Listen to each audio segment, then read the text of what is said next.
Helplessness की feeling है, हमें लगता है कि हमें कोई हेल्प नहीं मिलेगा।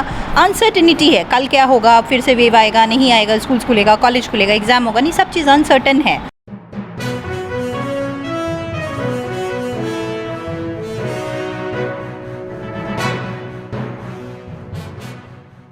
तो नमस्कार दोस्तों, मैं विकास और आप देख रहे हैं हिंद आवाज। आपको बता दें कि आज शुक्रवार को राजकीय आयुर्वेदिक महाविद्यालय के सभागार में कोपिंग विद स्ट्रेस विषय पर राष्ट्रीय वेबिनार का आयोजन किया गया। इस वेबिनार में मुख्य वक्ता के रूप में डॉक्टर निशिका सिन्हा, सहायक प्राध्यापक IGIMS पटना थी, तो साथ ही डॉक्टर संतोष कुमार विश्वकर्मा, सहायक प्राध्यापक राजकीय आयुर्वेद कॉलेज पटना ने अपने व्याख्यान प्रस्तुत किए। डॉक्टर निशिका ने तनाव से मुक्त होने के लिए दूसरे लोगों के बातों को नजरअंदाज करने, पौष्टिक भोजन, पर्याप्त शयन तथा उचित चिकित्सीय परामर्श लेने की सलाह दी। तो वहीं डॉक्टर विश्वकर्मा ने आयुर्वेद में वर्णित मानसिक रोगों तथा आहार, निद्रा एवं ब्रह्मचर्य का प्रायोगिक दृष्टिकोण का सुंदर चित्रण किया। उनके अनुसार सही समय पर और सही ऊर्जा के साथ किए गए संभव प्रयास द्वारा तनाव मुक्त हो सकते हैं। वहीं इस वेबिनार का उद्घाटन प्राचार्य वैद्य दिनेश्वर प्रसाद ने किया। तो स्वागत भाषण डॉक्टर शंभू शरण, सहायक प्राध्यापक शरीर क्रिया विज्ञान द्वारा किया गया एवं वक्ताओं का सम्मान प्राचार्य द्वारा शॉल, पाग और औषधीय पौधा गिले भेंट कर किया गया। इस वेबिनार में महाविद्यालय के पदाधिकारियों, छात्र छात्राओं सहित कई राज्यों के डेलीगेट्स ऑनलाइन भी अपनी सहभागिता दी। इस वेबिनार के में मंच का संचालन डॉक्टर रमन रंजन, सहायक प्राध्यापक द्रव्य गुण विभाग द्वारा किया गया। कार्यक्रम के अंत में वक्ताओं एवं श्रोताओं को धन्यवाद ज्ञापन डॉक्टर CV सिंह, अध्यक्ष सेमिनार कमेटी द्वारा किया गया। और इस कार्यक्रम को सफल बनाने में डॉक्टर विजेंद्र कुमार, सहायक प्राध्यापक प्रसूति एवं स्त्री रोग, डॉक्टर दीनबंधु कुमार कनौजिया, सहायक प्राध्यापक दंत विभाग आदि शिक्षकों का विशेष योगदान रहा। तो आइए अब हम विशेष बातचीत सुनाते हैं डॉक्टर निशिका से, कोरोना और मानसिक रोगों को लेकर लोगों के अंदर जो भय है उसे दूर करने के लिए। तो बने रहें आप हमारे साथ इस वीडियो में। मैं विकास, कैमरामैन श्रवण के साथ। धन्यवाद, नमस्ते। मैम, इस सेमिनार को लेके क्या? थैंक यू, पहले तो मैं बोलूँगी thank you, and I think ऐसा सेमिनार और ऑर्गेनाइज होना चाहिए क्योंकि we learn from each other.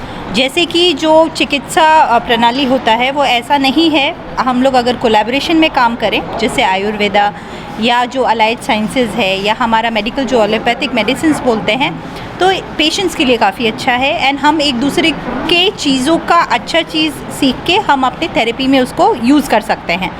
And जैसा कि आज का टॉपिक था स्ट्रेस, तो स्ट्रेस एक ऐसा यूनिवर्सल चीज़ है, सब स्ट्रेस्ड हैं। कोविड टाइम्स में तो ये काफ़ी बढ़ गया है।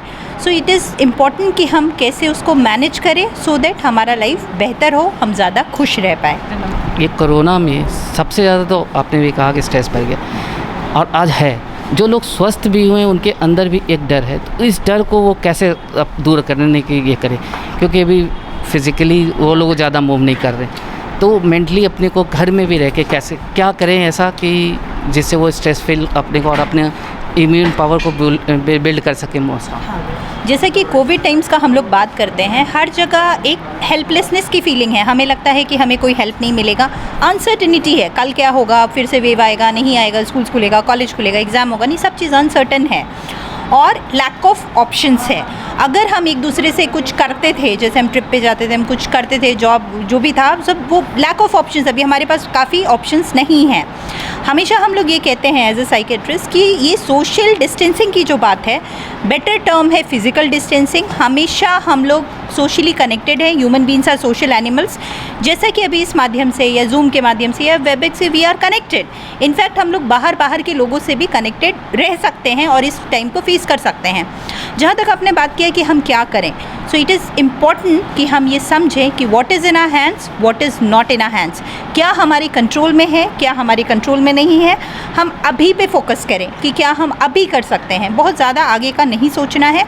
और एक दूसरे के साथ मिलके as a human being, as ये आपदाएं ऐसा नहीं है कि पहली बार आई, पहले भी आ चुकी हैं। एंड एक साथ मिलकर, जैसे कि फर्स्ट वेव से हम बाहर निकल के आए, अभी सेकेंड वेव भी ऑलमोस्ट एंड पे है। So we all were together and we handle it so well. So हमेशा वो चीज़ हमको रखना है अपने अंदर कि नहीं, we can come out of this phase. वो पॉजिटिव थॉट्स रखना है, अननेसेसरी र्यूमर्स से बचना है और एक्सेप्ट करना है कि क्या हमारे हाथ में है, क्या हमारे हाथ में नहीं है। जैसे हमारे हाथ में है, ये नहीं है कि अगला वेव आएगा कि नहीं, बट हमारे हाथ में है कि हम प्रिकॉशंस लें, हम तैयारी रखें, लोगों की मदद करें।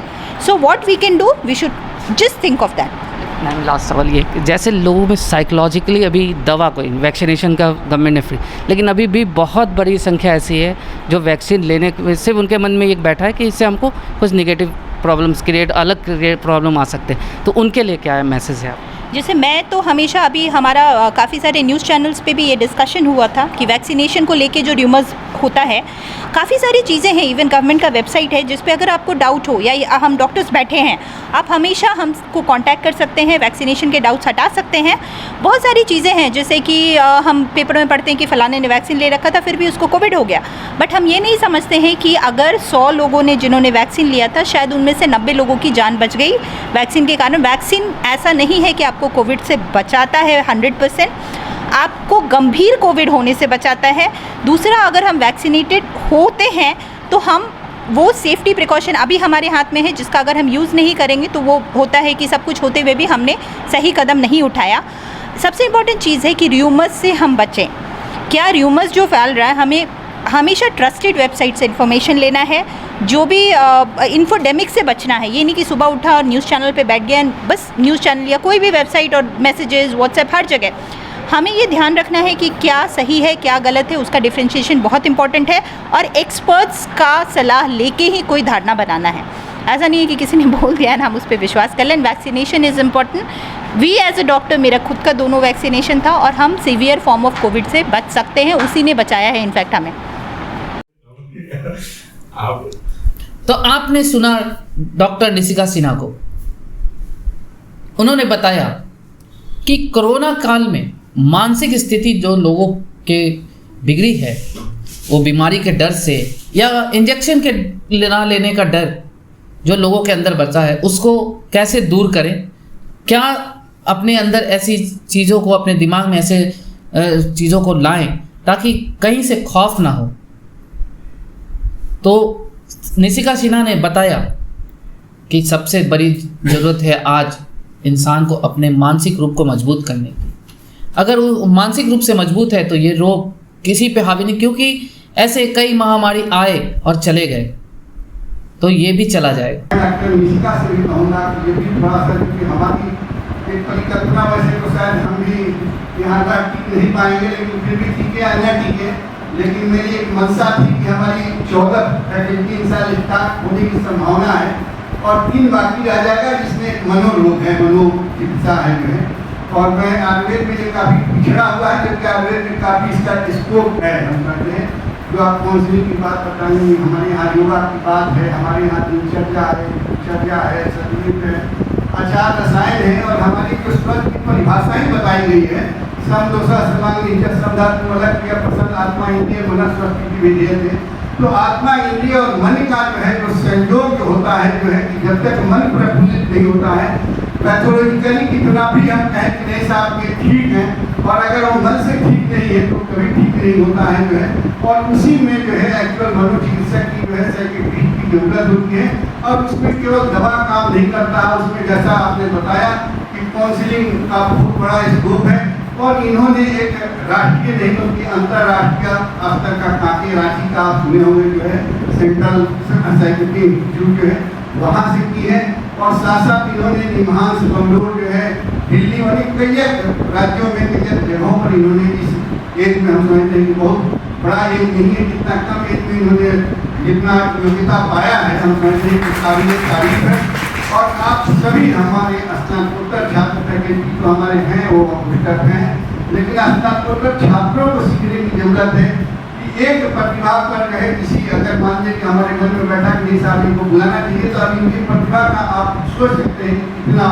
और डिबेट में मैंने देखा कि काफ़ी लोग से रहे हुए हैं, फीडबैक भी मिलता है, जो मीडिया से मिलता है। तो ये सब सीखने की, हम डॉक्टर तो सब होते हैं, दवाई कर सब वही लिखते हैं, लेकिन उसके काउंसलिंग का, उसके प्रेजेंटेशन का जो अप्रोच होता है वही रोगी को सबसे ज़्यादा प्रभावित करता है। वो कैंसर का रोगी हो या कहीं भी हो, हमने भी जो है, क्योंकि अभी डॉक्टर हमारे विजेंद्र बताए, इन्होंने भी इनफर्टिलिटी पर काम किया है, हमने भी इम्पोर्टेंसी इनफर्टिलिटी पर काम किया है। नियर अबाउट 200 कपल, शायद कोई सोच नहीं सकता है कि जिसको एडमिट करके जो है महीना दिन रख करके उसको हमने जयपुर में ट्रीट किया है जो है, तो उसमें दोनों का जो है सुनने का जब मिलता है कि एक दूसरे की क्या डिफिकल्टीज है, क्या मिसअंडरस्टैंडिंग है, कहाँ पहुँची है, तो एक बड़ी उसमें काउंसलिंग की जरूरत। पेशेंट आता है तो बड़ा फेयर के साथ आता है, डॉक्टर के यहाँ जाएंगे और डॉक्टर के यहाँ ऐसी बात कहता है जो अपने पति से कोई नहीं कर सकता है, पत्नी से नहीं कर सकता है, तो डॉक्टर का एक अपना प्रतिभा होता है जिससे कि सब लोग जो है अपनी बात, अंतरात्मा की बात खोल करके कह सकते हैं, कहते हैं। और उसमें जो है सबसे बड़ी चीज़ है कि उनको बातों को सुन करके केवल कोई कैप्सूल इंजेक्शन ना लेकर के, बल्कि उनके जो है रूट को, पॉजिटिव फैक्टर को जो है देखा जाए, तो हम समझते हैं कि ये सबसे बड़ी चीज़ है। हम समझते हैं कि आप लोग भी मनोचिकित्सा का जो है जो साइकेट्री का रोल भी समझने की जरूरत है। हमारे आयुर्वेद में करने इसकी क्या जरूरत है, जबकि आयुर्वेद में सबसे ज़्यादा बर्डन